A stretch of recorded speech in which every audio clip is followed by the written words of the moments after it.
Hi everybody, welcome to the Bag Makers Sew-Ciety Podcast.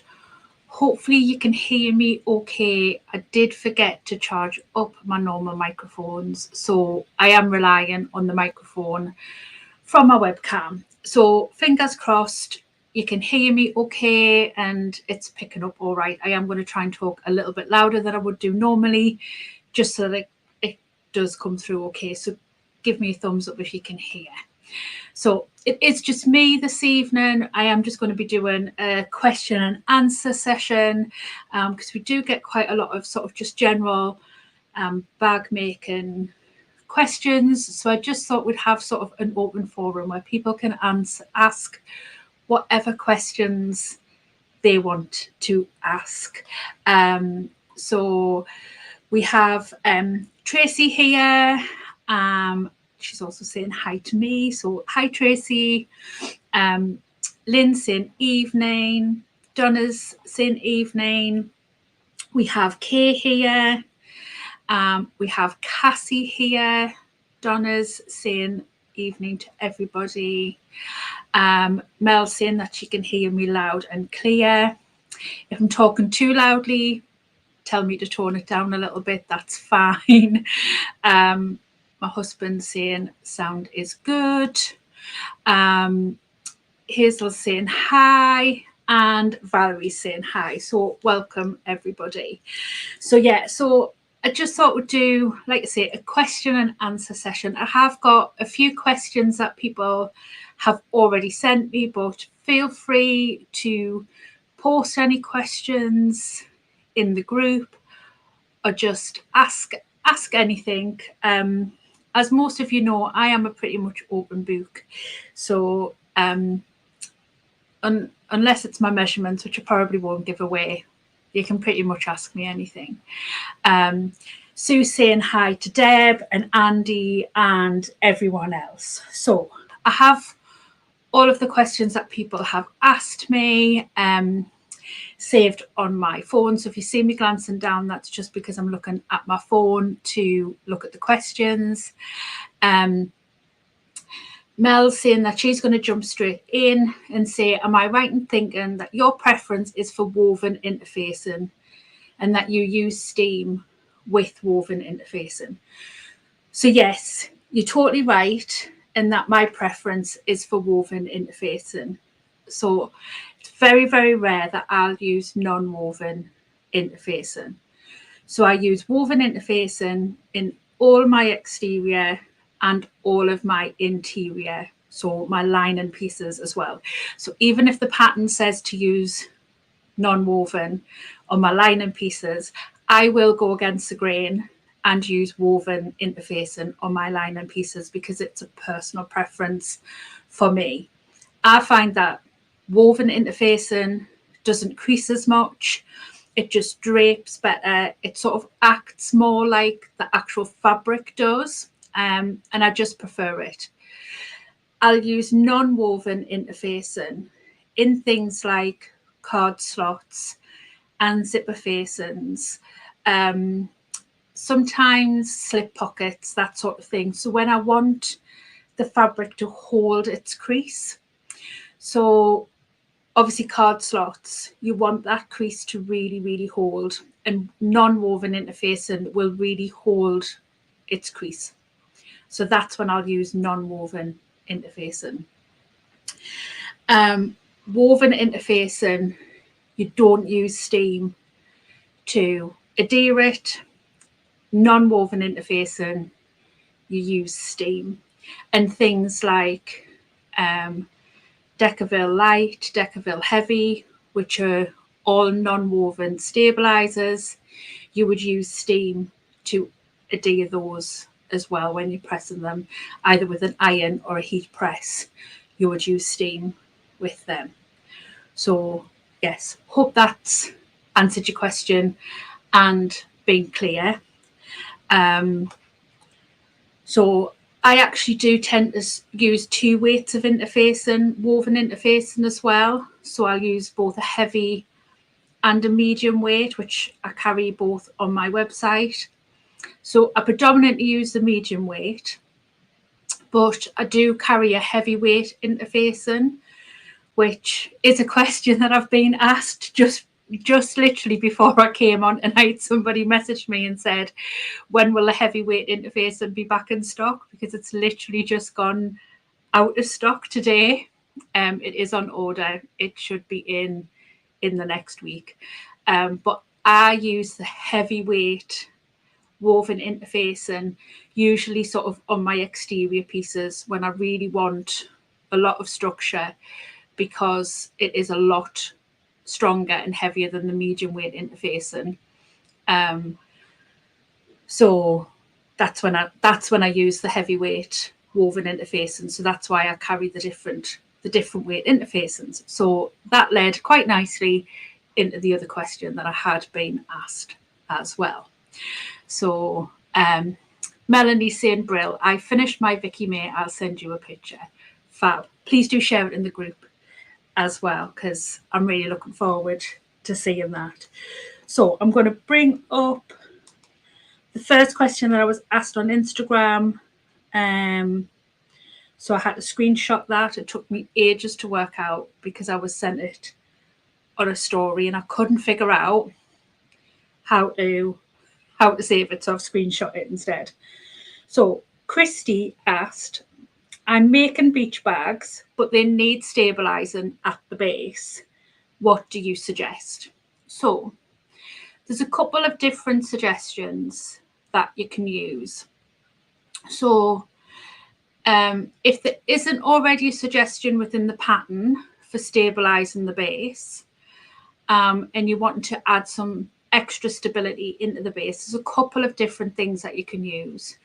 So something like Decaville Heavy, or if you don't have Decaville Heavy but you have Decaville Light, you can use 2 layers of Decaville Light. So rather than going out and buying Decaville Heavy, if you've already got Decaville Light, use 2 layers of Decaville Light. You could use something like Peltex, which is like sort of like a tie back weight non-woven stabilizer. You could use that in the base.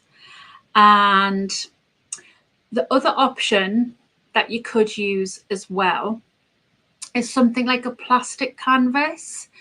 So the ones, you know, that's got the holes inside of it.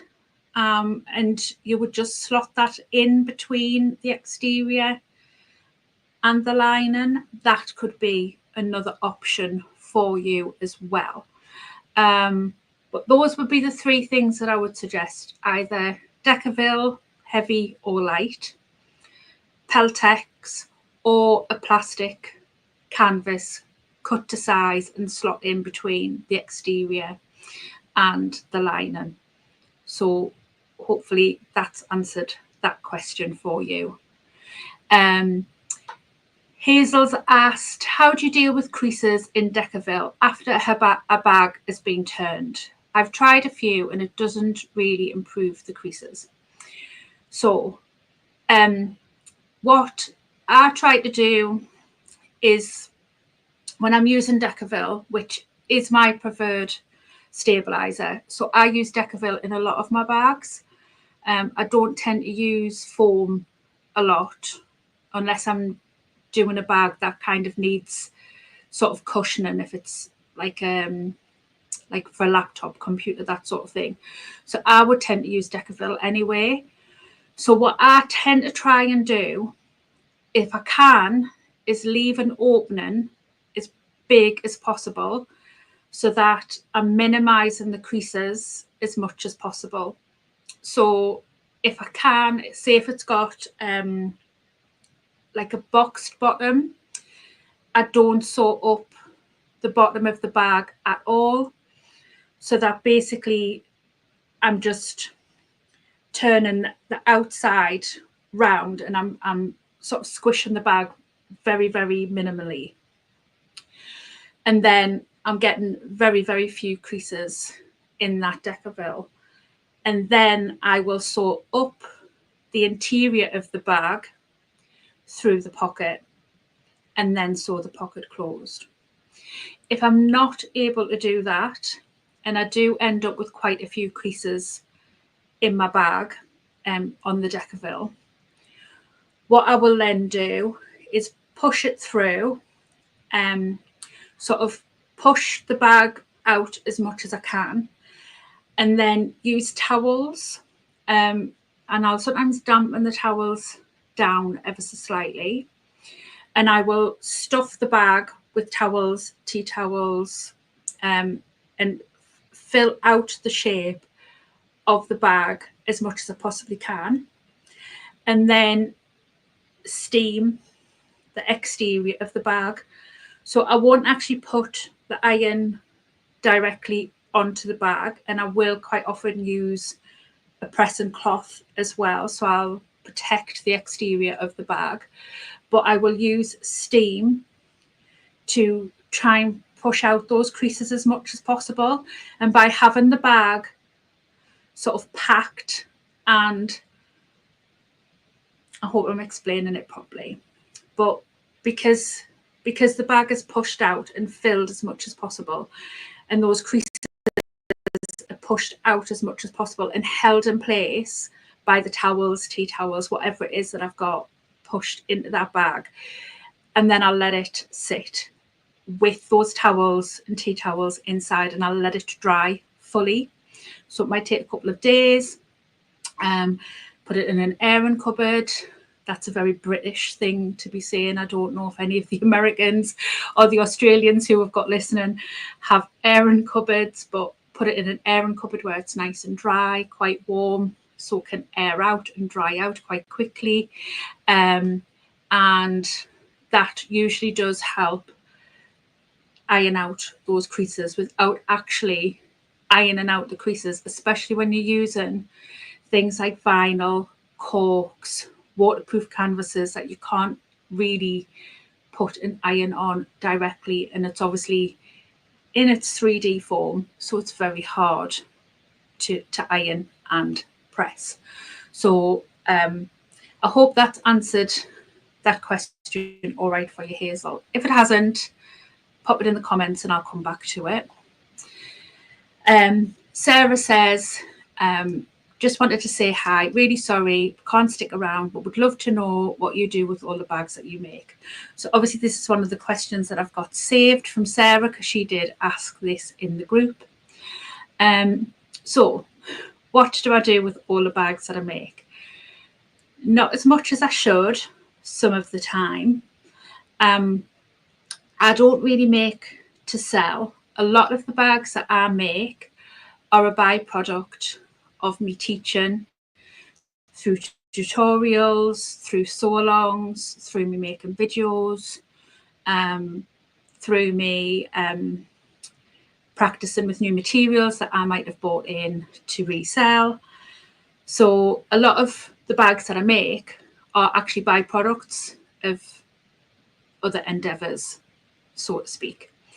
So a lot of the time, sometimes I do sell on my bags. I have done sort of events and craft fairs in the past, but I don't really get a lot of time to do that. And I have knocked doing events and fairs on the head this year because I just did not have the time to do them. I do sometimes put my bags on my website, but again, I'm not as good at doing that as what I should be. And again, that is just usually quite often down to time. I do quite often donate my bags to charity events.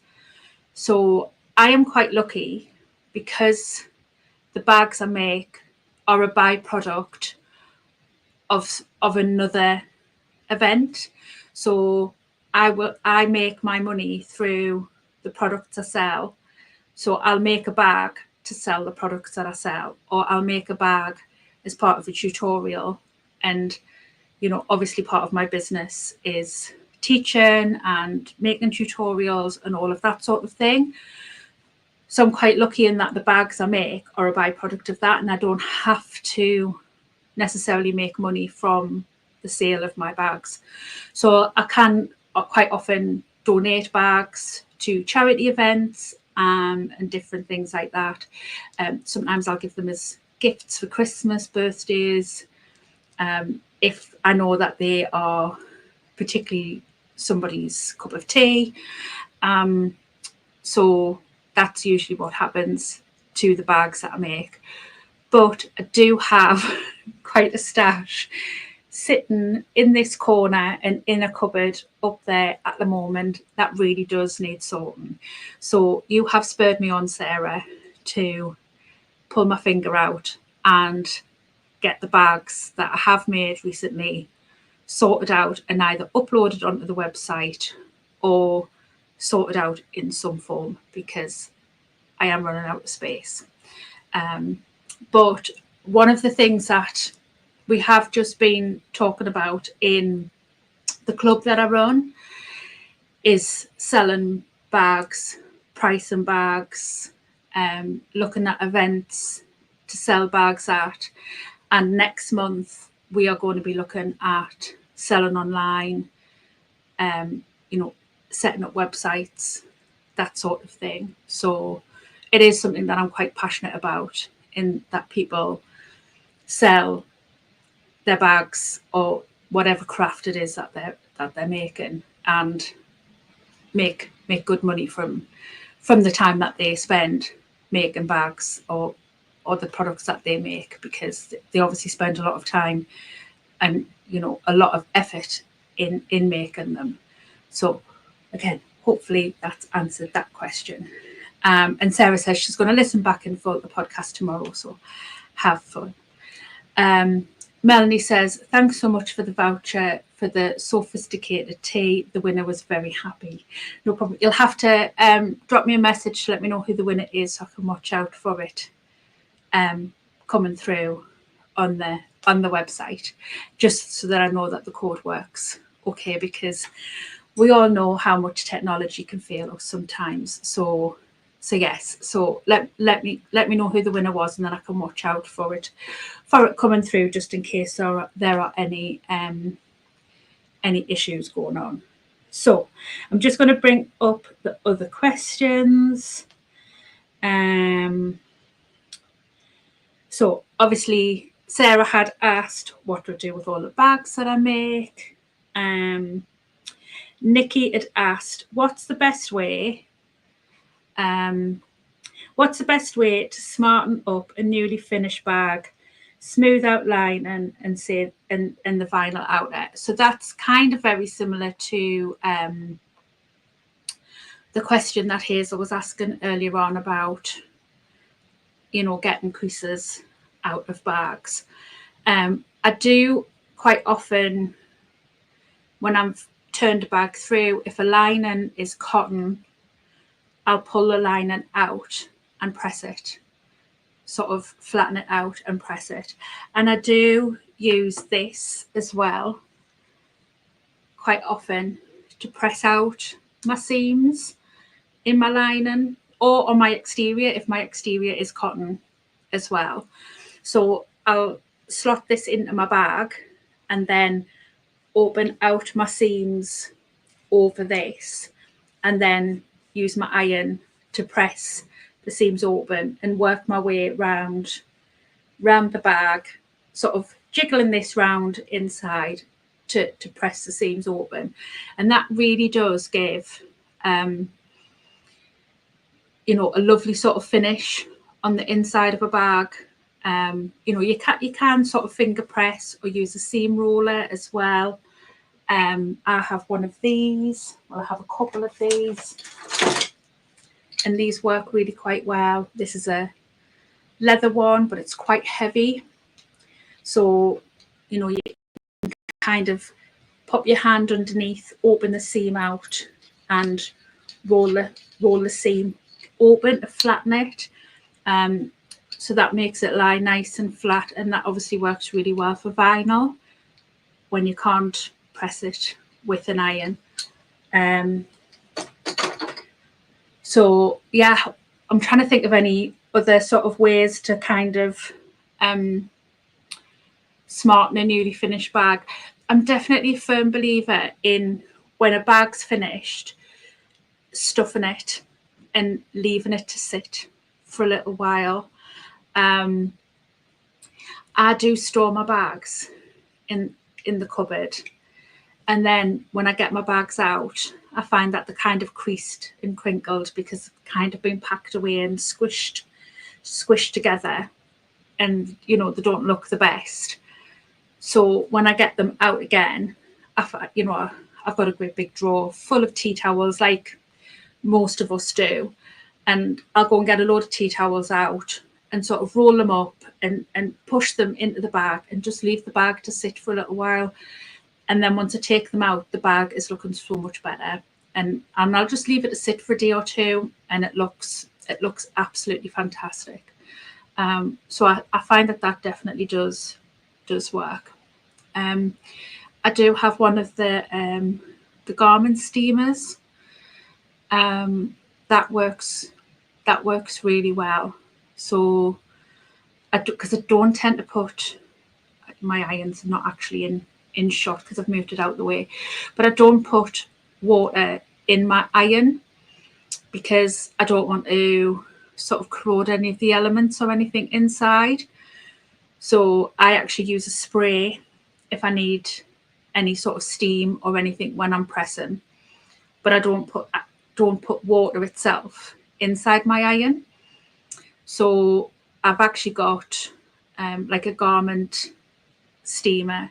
So that's what I use if I'm steaming a bag, and that works absolutely fantastically.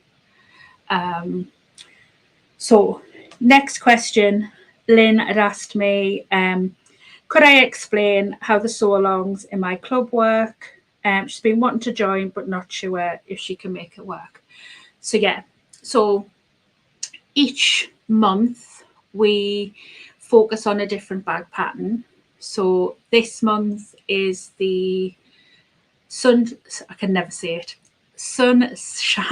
Satchel crafted by Leanne, and I've actually got the outer down here. I'll show you 2 seconds.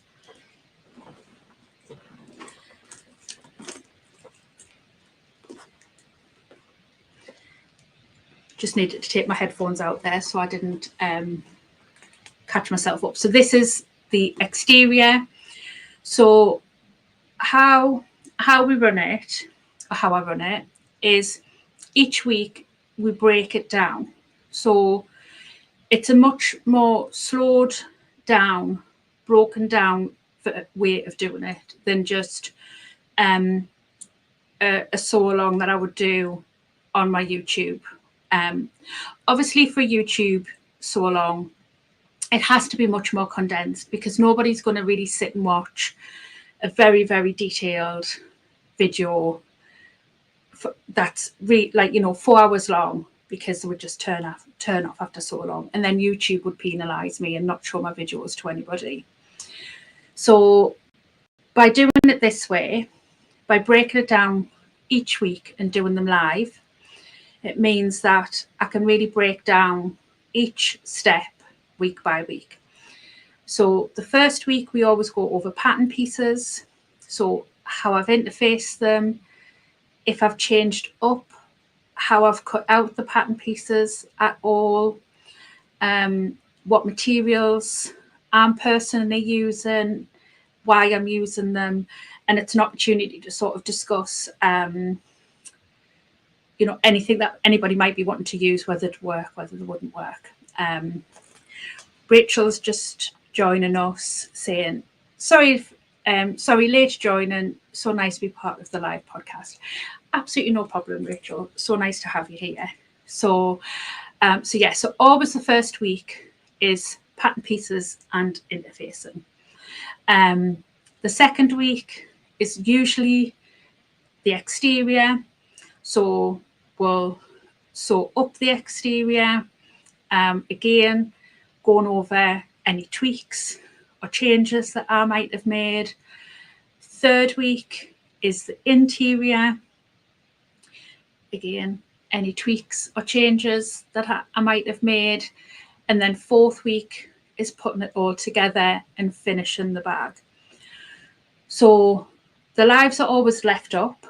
So if you can't join live, it's absolutely fine. You can watch them back, and they're left up forever. So there's lots of different places that you can find them.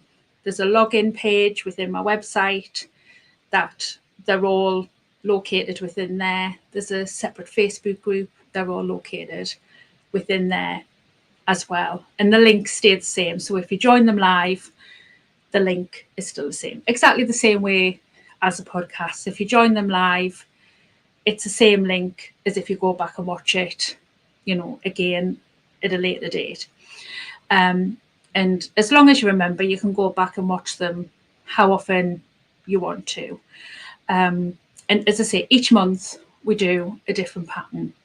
And you can go back and watch previous months. And then we also do a masterclass each month. So sometimes the masterclasses are tied in with a bag that we might be doing. So if the bag has got a particularly tricky part to it, or like last month we did the Vicky May by Studio 77, and quite a few people were a little bit worried about the binding, so we did a binding masterclass. This month we're doing a masterclass on zippers. Previous month we've done a masterclass on interfacings, and again they're all available to go back and watch whenever you want to. So if you can't join them, you can go back and watch them. If you joined them and you want to go back and rewatch them, you can do. And then we also do a monthly social. So once a month we all get together and basically chat about bag making or whatever we want to chat about. And if you want to rock up in your pajamas, you rock up in your pajamas. I usually do, usually with unbrushed hair as well, because it's Sunday night and that's usually how I roll on a Sunday night. So it's a lovely sort of group. It's very, not, I wouldn't sort of say informal, because it's all very influenced by learning, and all want to be there to get better at bag making and learn bag making. But it's not, there's no thing to be the best, or you don't have to be an amazing bag maker to join. It's just a nice, friendly, nice place to be. But each month we do a different bag, and each week is broken down into the different sections. And you don't have to join live. You can go back and watch whenever you like. At the moment they are on a Monday. I probably am from next month going to change them, because I do find them being on a Monday night, and Monday is my busiest day. Obviously, as you can imagine, a Monday, catching up with orders after a Saturday and a Sunday, I usually literally finish my orders, ram my tea down me, and then jump on the live. So I'm going to mix things up a little bit next month, but I'm going to look at it, because I might be changing the days of the podcast as well. So watch this space. It might all be changing. It might all be changing around. But I've got some really fantastic guests lined up for the next sort of few weeks. I'm not going to give anything away, but I'm just needing to sort out confirmation of dates with people. But yeah, I think people will be really excited. And I know there was a lot of people really disappointed with that the sewing machine engineer one got cancelled, and I haven't heard anything back from the person who cancelled. I've emailed a few times and I haven't heard anything back from them. But I have been in touch with somebody else who has confirmed that they'd love to be on. They are away on holiday for a few weeks. So once they're back, I will sort out a date with them and get them on the podcast. And yeah, so they will spill all the tea on keeping our sewing machines healthy and well looked after, and when our sewing machines need a little bit more than our own TLC and actually need to go to the sewing machine doctor. So Melanie saying she would totally recommend, she would not have finished the Vicky May on her own. Obviously, Melanie is part of the Bag Makers Society Club. And Rachel, who's just joined us as well, is also a new member of the club. So I'm really looking forward to having Rachel joining us on some of the upcoming events. Donna's saying she's working on her sunshine bag lining right now. Words are so hard for me today. Actually, they've just been hard for me all week. Donna's saying the sew-alongs in the club are brilliant. Oh, thank you, Donna. Melanie says, do you know what bags are coming up? I'm actually working on it this week. Obviously, as we were chatting about those, a lot of us had bought the Sew Modern bundle. So I'm just looking at which designers allow you to do tutorials. So I think probably up until the end of the year, we'll probably use quite a few of the patterns from there, so that a lot of people already have the patterns and aren't having to pull out for new patterns. So Lynn saying, so the club is quite like your live, so we can ask questions via the chat. Yes, absolutely. So run them all through YouTube. It's just a private link. It doesn't go public. And then you can ask questions in the chat. And as I'm working, I keep an eye on the chat and answer any questions. And then obviously it stays up, and then you can still ask questions in the comments once it's been live, and then I'll get a notification and I can come in and answer them via the comments box as well. So you've still always got that ability to ask questions either via the video or through the Facebook group as well. Pauline saying, hello, I think you're still live but not sure. Yes, we are still live, Pauline. Hope you are well. So basically, we're just doing a question and answers session this week. I've got so many guests lined up. It's just pinpointing dates for people. There's everything's kind of higgledy-piggledy at the minute. I think we're just in that time of year. Like, people have, I think we're in that period of time as well where people who got kids, everybody's kids is either on holiday or just about to go on holiday. There's been so many sewing things gone on as well. There's been lots of retreats going on. So people have been away on retreats or have had other things going on. There's people away on holiday. There's just been so many things trying to factor in. But I have got quite a few fun things up my sleeve. And then just there's quite a few people who I'm waiting to just hear back from as well. There's quite a few people who have messaged through Instagram, because people don't necessarily have websites or email addresses. And Instagram have done this thing now where if they don't follow you back, Instagram don't show you their message, which is a bit naff. So they don't necessarily know that I've messaged them. And then as well with emails, emails can go into people's junk folders. So there's people who necessarily haven't messaged me back yet, but they don't necessarily know that I have even emailed them. So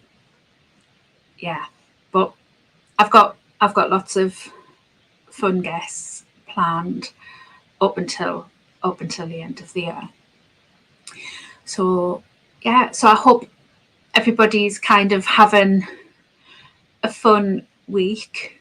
I've been a little bit discombobulated after getting back from Wales. I had a very, very fun time visiting Abercorn, I think it's pronounced, in Mostyn. Oh my word, that place is huge. I didn't actually realise how big it was. And I got some amazing vinyl that I didn't need. But I will film a bit of a haul video and put it up this week at some point. Hazel says, what is your most useful sewing tool? I think I've got a few. 2 seconds, I want to put my other earphone in. I'd say this thing that I showed you earlier on is one of my favourites for flattening out seams. It's brilliant for straps, getting my straps really nice and flat. I do really look. I use this a lot, and I got two sizes. So I use this one, and I'm doing wider straps as well. So, and it wasn't very expensive. So I use this an awful lot. My other one is probably this. I use this a lot. So yeah, I'd say these two are probably the things I use the most.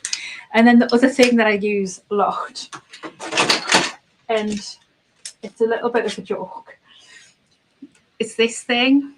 So I bought this at the Festival of Quilts, and Hazel will know because Hazel's the same as me. We're a sucker for a sewing ruler.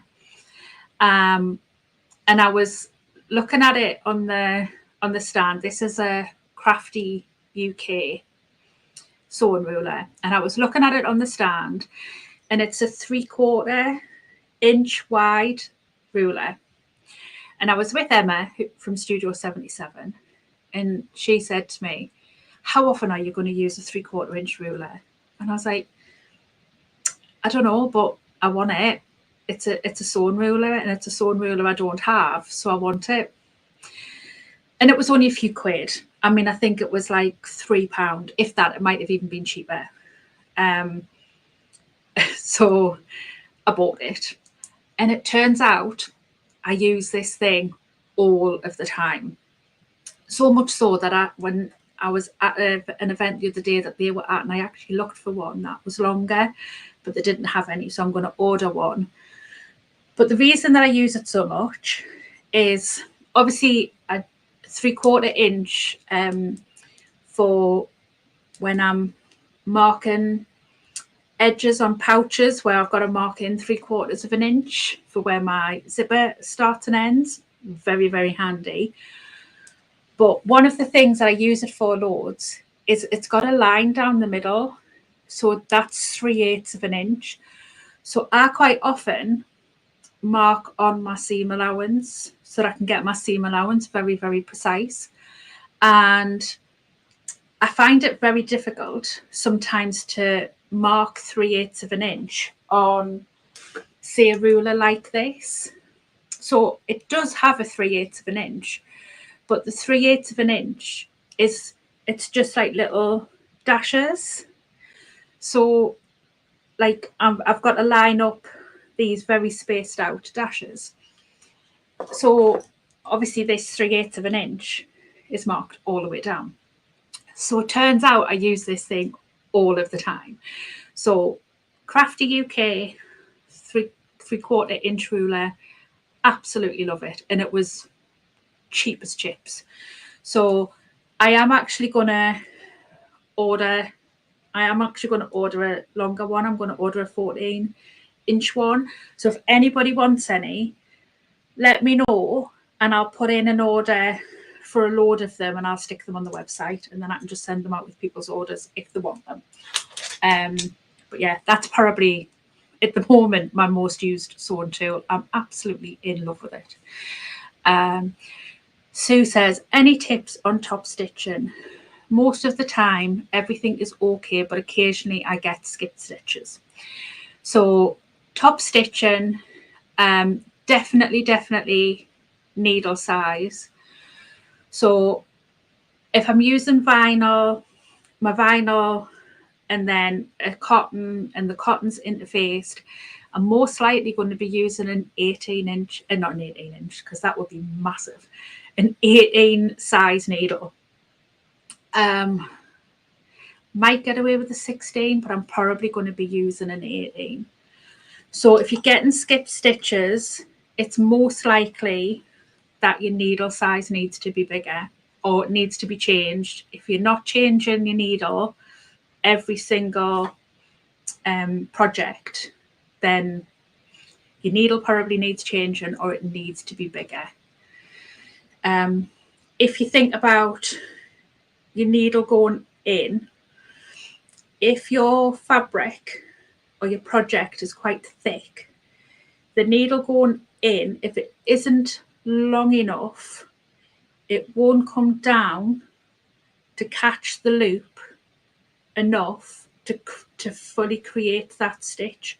So if you're only, say, using like a 90-14 needle, it'll only come down and it might not come through the fabric fully, so that the bobbin, the loop, it won't catch.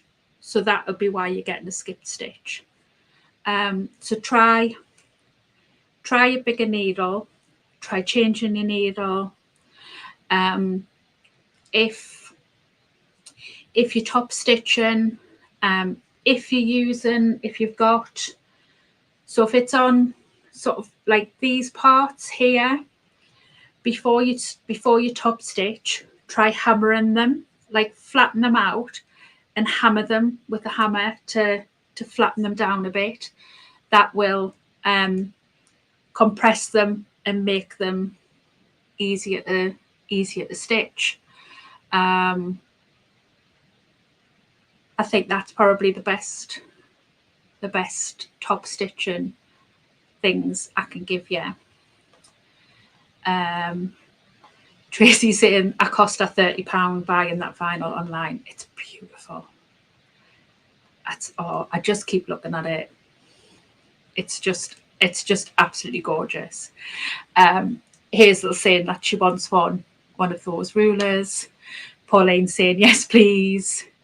Lynn saying yes please for the ruler in both lengths. Yeah, I'm gonna email them. I know that they are there have been at the Malvern show this week or this weekend, so I haven't emailed them yet because they don't need any extra people saying I want this.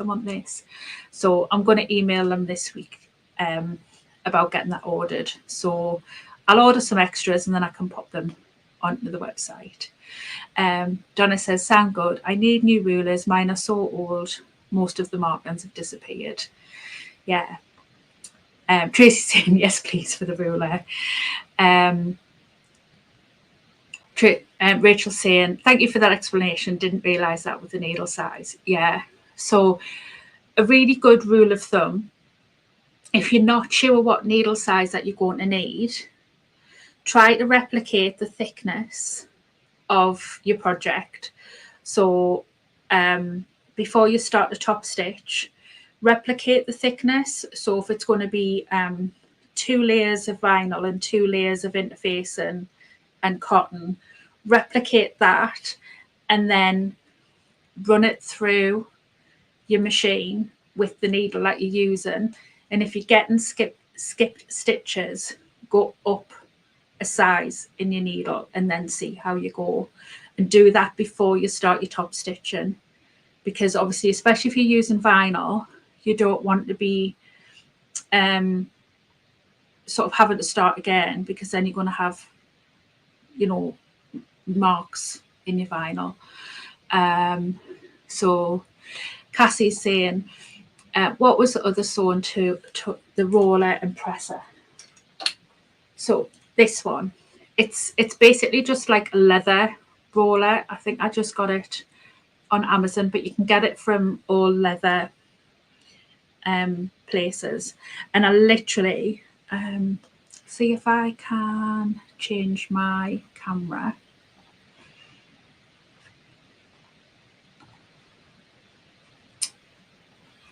I can't. None of my other cameras are set up. But you literally would just have your the other one. This one, it's a stapler. So it's just got like the handle, makes it a bit easier for stapling. So I use it when I'm putting gussets in, and obviously sometimes having clips makes it a bit harder for stitching round. If you're trying to stitch around and move clips out of the way, they then can separate. So if you use a stapler, you can then staple within the seam allowance the two pieces together, and then when you're stitching, you're not stitching over the staples basically, and then you can just remove the staples once you're done. Lynn says, how do you stop the clips leaving marks on the vinyl straps? You can't really if you're putting clips directly onto your vinyl. The only way to do that is to use little scraps of fusible fleece. So cut little 1 inch square scraps of fusible fleece, fold them over the strap and then clip, and then the fusible fleece will stop the indentations from the clips. But I do usually find any indentations that I get from clips usually will come out after like a period of time anyway.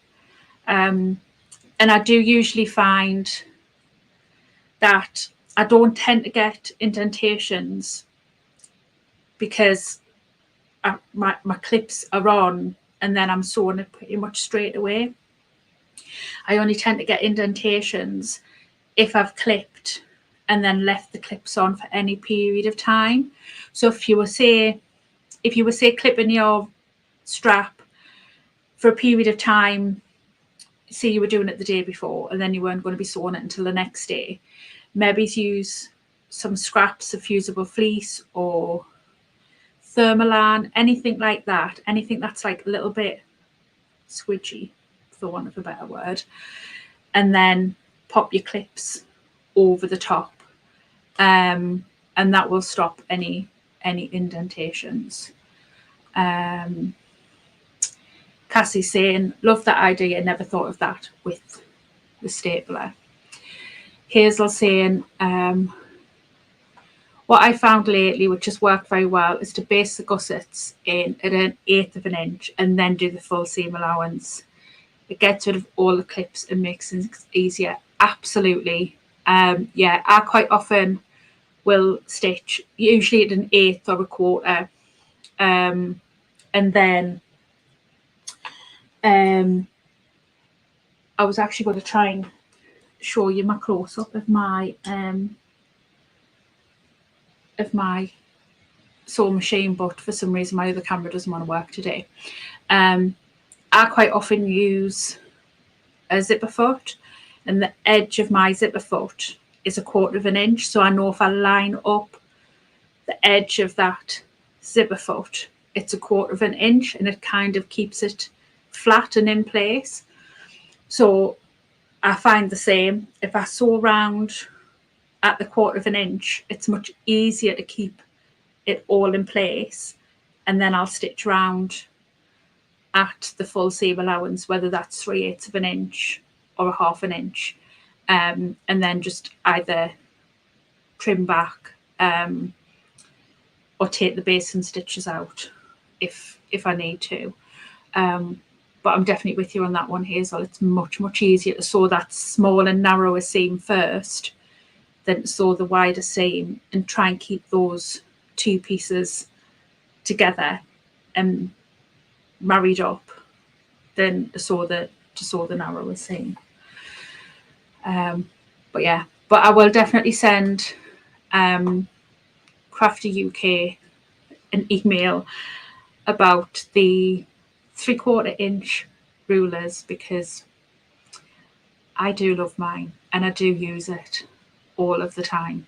Like I say, I draw my seam allowances on all of the time. And I tell people to do that quite a lot, especially when they're just starting bag making. I mean, obviously I've been bag making for a very, very long time, and I still draw my seam allowances on quite a bit,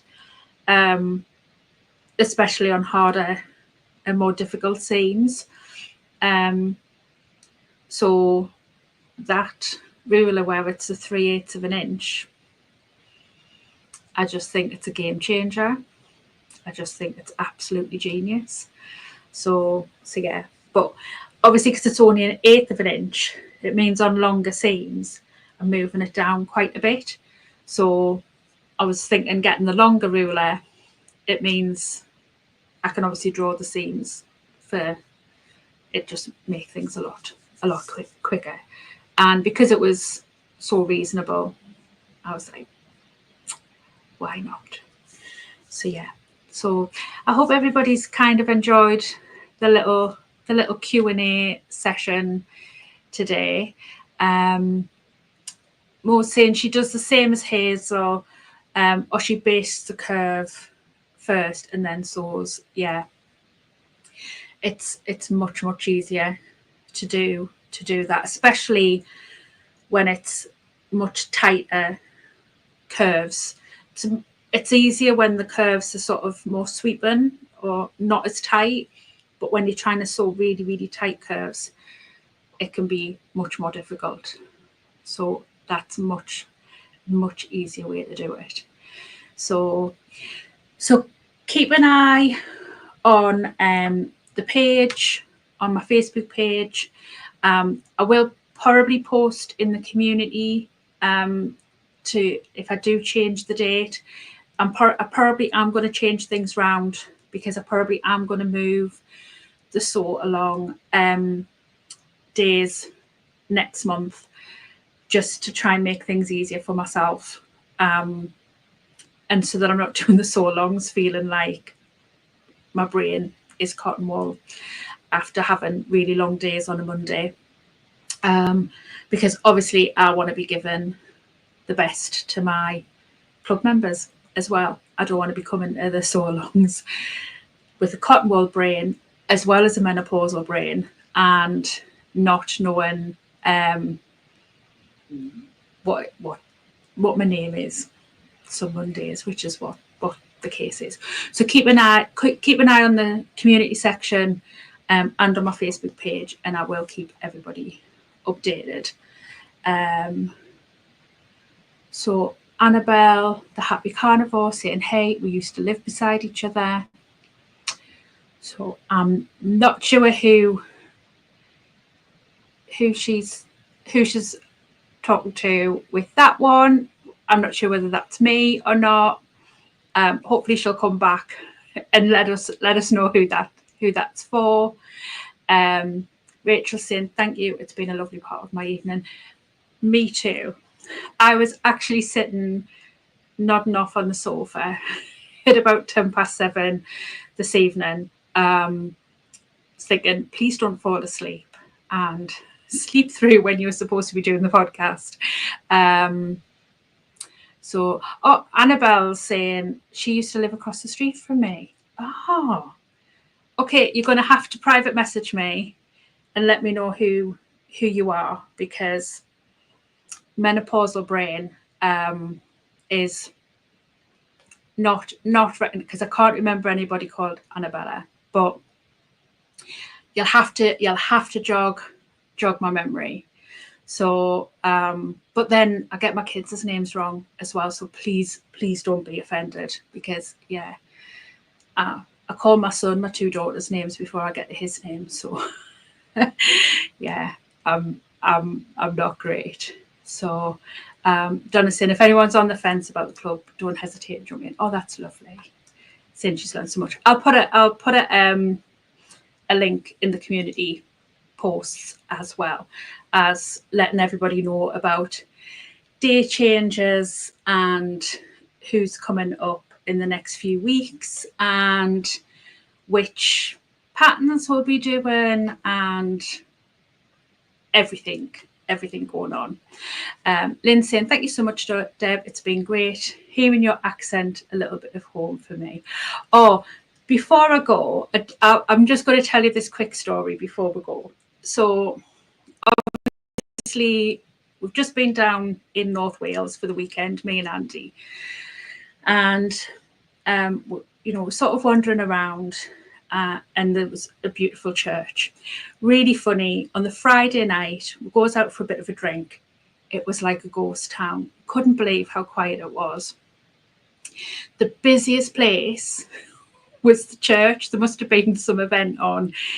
It was like the people pouring out of this church. They must have, in black ties, ball gowns, beautifully dressed. So anyway, on the Saturday, we went to have a wander around the church because I love a church. I've got a thing about churches. And so we're wandering around and having a look. And I start talking to the lady. They were doing a tombola, doing some fundraising. And she said to me straight away, she went, "You're from County Durham, aren't you?" And I just said, I can't believe that you've got straight away, like, because normally people will straight away say to me, "You're from Newcastle," and I'm like, no, I'm not from Newcastle. And she went, no, and tell your accent's not Newcastle, like you're from like you're more from County Durham.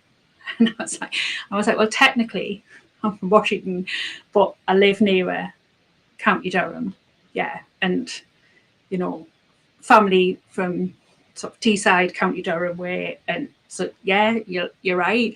And I was just so surprised that somebody got my accent right, who was from Wales. So I was like, yay.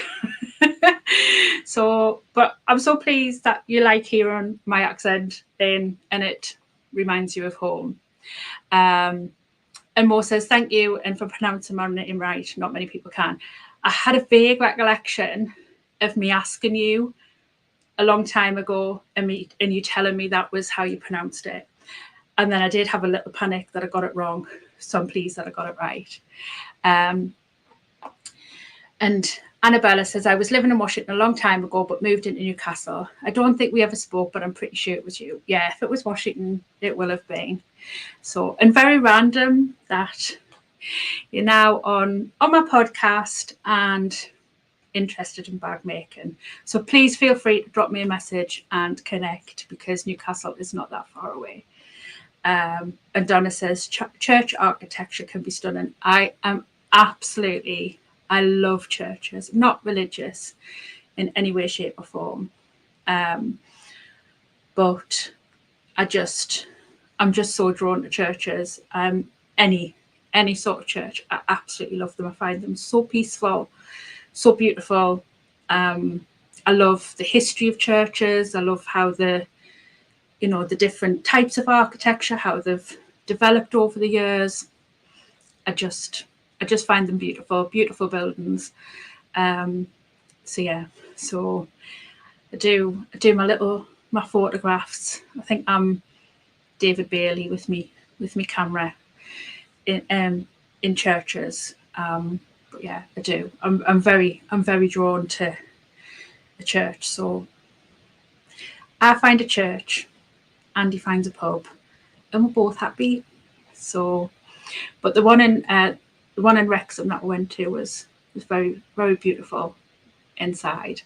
And then we went to Llandudno as well, and they had a display called the longest yarn that started in Ripon, which is actually, funnily enough, not far from me, and was all about the D-Day landings.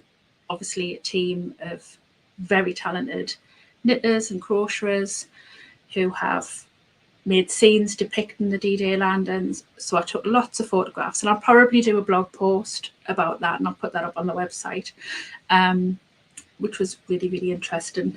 And again, very beautiful church. So yeah, it's been a very fun, interesting weekend, but probably why I was sitting falling asleep at 7 o'clock this evening, because I'm shattered. It's quite a long way to go, and I've been very busy since I got back, but it was all worth it. So yeah, so I'm going to let everybody go because I've chatted on about nothing to do with bag making for the last 10 minutes or so.